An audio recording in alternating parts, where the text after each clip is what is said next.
I'm Tad Flaky, I'm Lilibet Flaky. and this is Pointless Global News.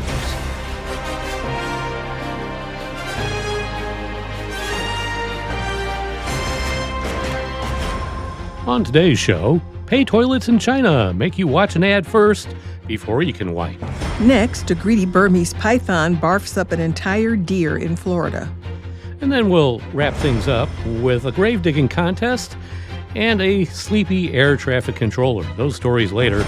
But first, in a move described as dystopian by the anti-consumption subreddit, some public bathrooms in China are forcing users to watch an ad in order to gain access to some toilet paper. The video shared by China Insider showed a person scanning a QR code on the paper dispenser and watching a short ad before a few squares of paper are dispensed.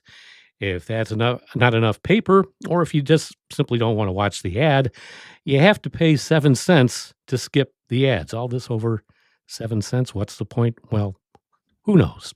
It's been claimed that the system cuts down on waste, with authorities suggesting some people had been taking excessive amounts of free toilet paper. Well, there you go. That's the reason why.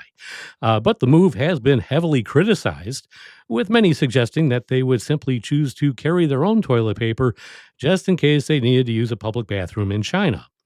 Plus, there are the potential hygiene issues if someone needs to use the bathroom, but their phone has run out of battery or they don't have any spare change. This isn't the first time China has restricted toilet paper use in its public bathrooms. Back in 2017, public toilets at the Temple of Heaven Park in Beijing installed toilet roll dispensers with facial recognition software built in. Authorities claim that the attraction is regularly visited by people who stuff their bags with toilet paper and take it home with them. The new machines dispensed a strip of toilet paper measuring about 23 inches in length and would not dispense, any more to the same person until 9 minutes passed. That'll teach them a lesson. But the park was forced to clarify that if someone had diarrhea or another urgent need for more paper, the staff member would provide it directly to them, which, of course, wouldn't be mortifyingly embarrassing at all, would it? Well, I have not been to China, but I've been to another country in Asia, and it's always a good idea to carry your own toilet paper with you because you never know if the stalls are going to be stocked. So I would just carry my own toilet paper and always do when we travel outside the country. Good idea, right? Exactly.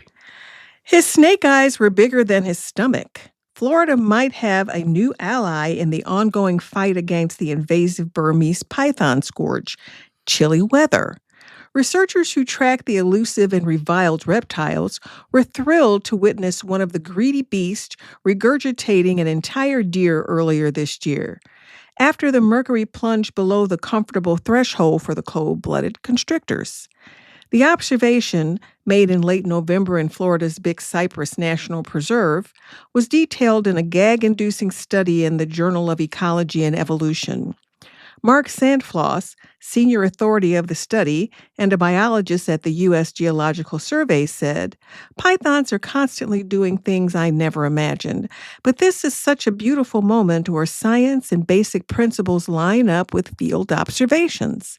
To the scientists' knowledge, this marked the first observation of a free-ranging Burmese python vomiting a deer within the invasive range without direct disturbance from humans, they wrote. The crew specifically set out to study the Burmese python's effect on the native fauna, such as white-tailed deer. As they pointed out, the resident deer population has been on the decline, raising concerns given that these grazers compromise the diets of local predators, such as the critically endangered Florida panther. Deer in Big Cypress have been declining for several years, and we believe pythons to be a factor in that, said lead author Travis Mangione, a biologist at the National Park Service. To shed light on their interactions with deer and how long they took to digest them, the scientists spent over a year keeping tabs on the digestion of several large female pythons. One of the monitored serpents had a giant deer gut and did not recede over the next few days. The scientists returned to see the snake following one cold night when temps dipped below 48.9 degrees Fahrenheit, whereupon they found the snake swimming in a swamp without a distended midsection. Lying nearby was the minimally digested remains of a whitetail that it had regurgitated. In the interim, conservationists are pulling out all the stops when it comes to combating this biblical-seeming plague of serpents, whose numbers have exploded over the past half-century. Measures include state incentive programs that reward residents for capturing and killing as many pythons as possible. Over the summer, a Florida snake slayer dispatched and was awarded $1,000 after dispatching a whopping 87 invasive pythons in just 1 month. Most recently, a water management district in Florida's Everglades deployed robot rabbits. Is it RoboHop? To help monitor and eventually eliminate the scourge. The furminators are designed to imitate rabbits' movements and even their heat signature and scent, which pythons hone in on when hunting flesh and blood bunnies. Upon spotting a snake, the decoy's artificial intelligence-powered camera alerts officials with the South Florida Water Management District, which dispatches someone to eradicate the threat. Despite the prevalent and cutting-edge measures, experts fear that the python plague is here to stay.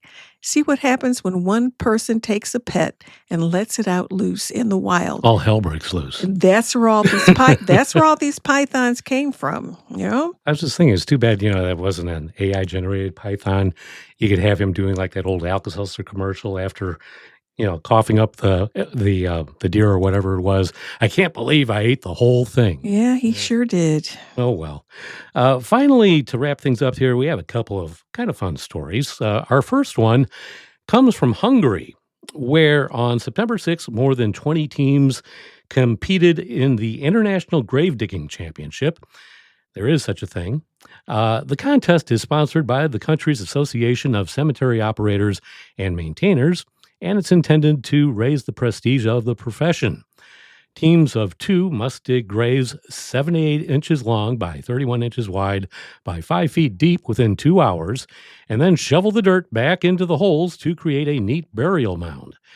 Contestants are judged on speed, accuracy, and attention to detail. The Hungarian team of Laszlo Kiss and Robert Nagy won the first prize for the second year in a row. The winners credited their success to the routine they developed in their daily work without any special training. The Russian team, on the other hand, came in last, blaming their performance on the hot weather. Those damn lazy Ruskies. You just can't trust them for anything. Dateline Corsica, this other story, happened on September 15th. As a French airliner prepared to land in Corsica, the pilot ended up having to circle above the Mediterranean Sea for 18 minutes, unable to get a response from the air traffic control tower. The flight from Paris was already an hour late, arriving after midnight, and only one controller was on the job. The aircraft circled. The airport's fire crew, meanwhile, went into the tower, and they found the controller was asleep at his desk. Yeah, I feel a lot safer now flying. He woke up, switched on the runway lights, and cleared the jet for approach, and all was well. The controller was tested for drugs and alcohol. He did come up clean, but you know what? I think at least there's a slight chance he may have been sniffing glue. What do you think? I think maybe he was just tired. You think he's just tired? Well, yeah. I think he was just tired. A long day in that grueling metropolitan area known as the island of Corsica. Yeah, and it's not like he can play on his phone or stuff. I guess falling asleep would be worse. Probably but fell asleep from boredom. I would yeah, guess. exactly. Yeah. Exactly. And that is going to be a wrap for another Pointless Global News. Be sure to follow us wherever you get your podcasts. I'm Tad Flakey. I'm Lilibet Flakey. Stay pointless, my friend.